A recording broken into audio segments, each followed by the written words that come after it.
सिवनी के पत्रकार संगठनों ने मुख्यमंत्री के नाम सौंपा ज्ञापन।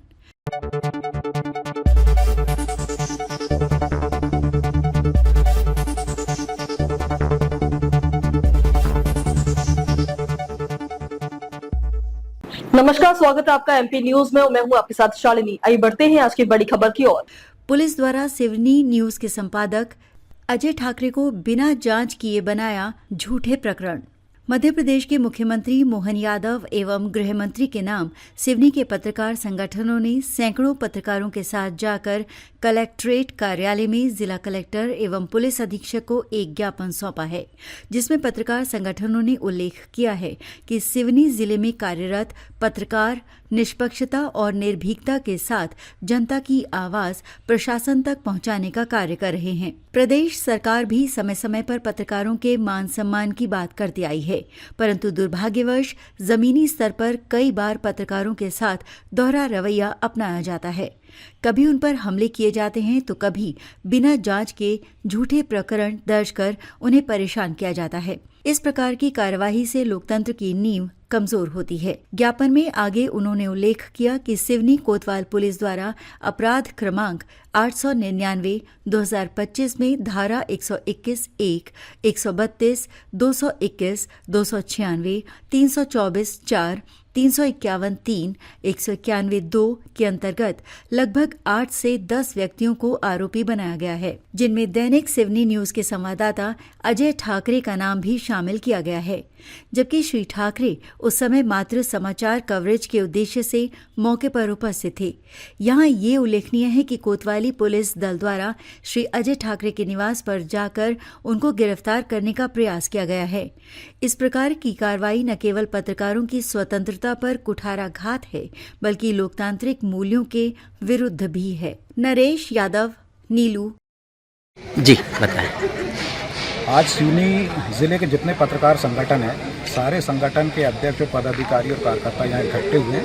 इसका सबसे बड़ा कारण ये है कि जिस तरीके से फील्ड में काम करने वाले पत्रकारों के ऊपर किसी रूप में या तो एफआईआर दर्ज की जाती है या उनके ऊपर कोई मामला बनाया जाता है या उन्हें किसी तरीके से डराया और धमकाया जाता है। एक ताज़ा उदाहरण है हमारे सिवनी से स्थानीय समाचार पत्र है दैनिक सिवनी न्यूज़। उसके संपादक अजय ठाकरे के ऊपर कोतवाली में 27 तारीख को विभिन्न धाराओं के तहत मामला पंजीबद्ध हुआ। चूँकि घटना 18-19 अक्टूबर की दरमियानी रात थी, उस घटना को कवरेज करने के लिए अजय ठाकरे गए हुए थे। उन्होंने घटना कवरेज किया, अपने समाचार पत्र में उस घटना को छापा भी। बाद में 27 अक्टूबर को कोतवाली में जब रिपोर्ट दर्ज होती है तो 8-10 लोगों के नाम के साथ अजय ठाकरे का नाम जोड़ दिया जाता है। आश्चर्य इस बात की कि वो सारी की सारी धाराएं जो हैं मुचलके में छोड़ने वाली धाराएं हैं। फिर भी हमारे संपादक मित्र के घर पुलिस जाती है। हमारा माननीय मुख्यमंत्री जी से, माननीय डीजी से और माननीय प्रेस काउंसिल ऑफ इंडिया से ये अपील है और मांग है कि जो पत्रकार हैं उनको सुरक्षा दी जाए, उनके हितों की ध्यान रखा जाए। जिस तरीके से हमारे पत्रकार बिना किसी स्वार्थ के दिन हो या रात हो फील्ड में जाते हैं, कवरेज करते हैं, तो उनके ऊपर इस तरीके से जो झूठी एफआईआर हुई है उन पूरी एफआईआर को निरस्त की जाए। यदि कभी उनकी कोई शिकायत मिलती भी है तो हमारी अपील ये है, हमारी मांग ये है कि राजपत्रित अधिकारी से पहले जांच की जाए।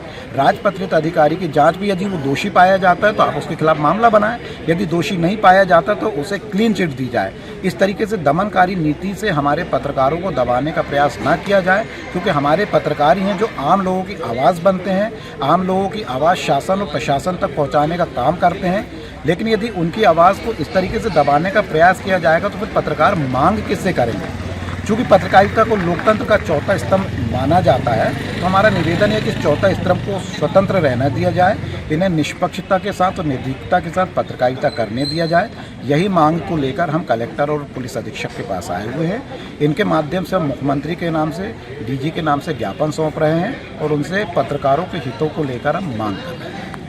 खबरों में अब तक के लिए बस इतना ही। फिर होगी आपसे मुलाकात, तब तक के लिए नमस्कार और देखते रहिए एमपी न्यूज।